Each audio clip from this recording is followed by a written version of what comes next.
va terminer avec le câble, la paire qui devrait rester sur qui reste d'ailleurs sur sa résistance de la semaine dernière.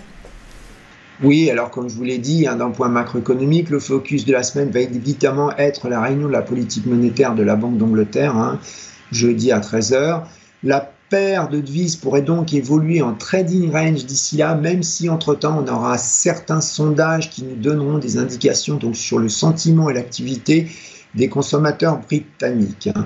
Alors, certains stratégistes de banque s'attendent à ce que la Banque d'Angleterre signale que les anticipations des traders institutionnels intègrent un maintien du taux directeur trop longtemps.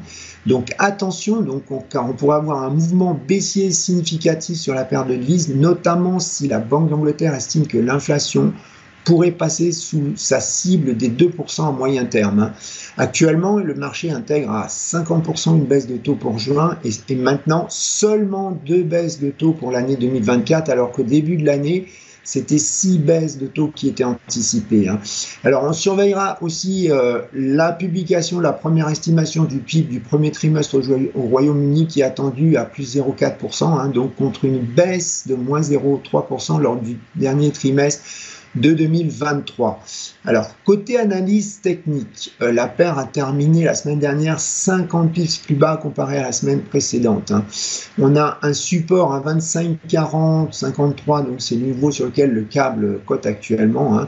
C'était la résistance donc, de la semaine dernière. Elle a servi donc successivement de support, de résistance depuis novembre 2023. Et c'est aussi le cours actuellement de la moyenne mobile de 100 jours. En dessous, 1,23, c'est le plus bas annuel qu'on a testé il y a 2 semaines.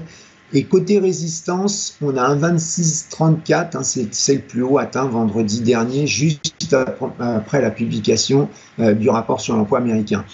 Au-dessus encore, donc on a un 26,80, un 27,09, cette zone qui correspond au plus haut du mois d'avril.